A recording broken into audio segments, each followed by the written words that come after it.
Есть у меня пару килограммчиков такого годного филе сомика.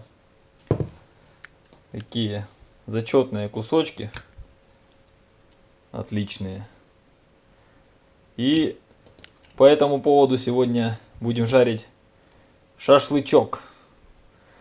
Покажу вам рецептик нежнейшего шашлыка из сома на костре, на мангале. Для этого мы сейчас его посолим. Здесь рекомендовать ничего не могу, потому что солит каждый по вкусу. У меня примерно на такой объем рыбы будет примерно 1,5-2 чайные ложки. Дальше специи. Здесь смесь специй: черный, белый, красный, в общем, острые перцы, базилик, кориандр, орегано. И там на свое усмотрение можно еще что-нибудь добавить. В общем, примерно 1,5-2 столовые ложки специй. Все в равных долях. И один из основных ингредиентов — томатный сок. Все это заливаем. Теперь нужно перемешать. И буквально полчасика замариноваться. И можно сразу на мангальчик. Как раз пока будет гореть костер там или греться ваши угли, разжигаться, как раз все будет замариновано. Уже пахнет. Серега, тебе пахнет? Да.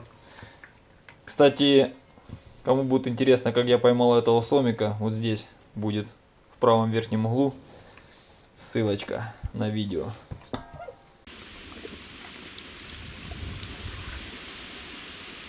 Костя, давай сделаем котелок.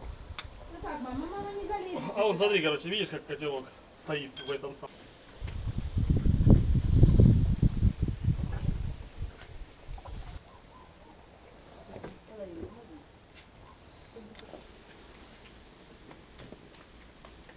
Ты не хочешь этот самый портить красный вид? Да. Не, она все равно будет такая, как будто семга. Самятина, да? Да, минут 15 и будет готово. Да понятно. Всего лишь 15 минут прошло, и все уже вот так преобразилось. Можно есть.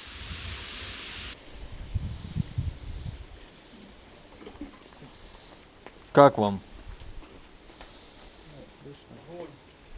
Мощь, да? Пахнет. И чем больше сомик, чем упитанней, тем лучше. Не надо там говорить старый, невкусный. Все вкусно. Как вкусненько. Ты как Тимур делаешь.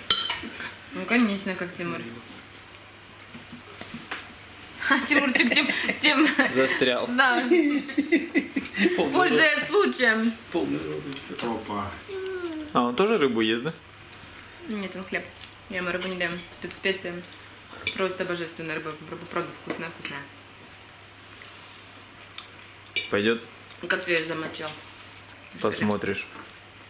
И лайк И поставишь. так сюда. И комментарий напишешь. Конечно, напишу.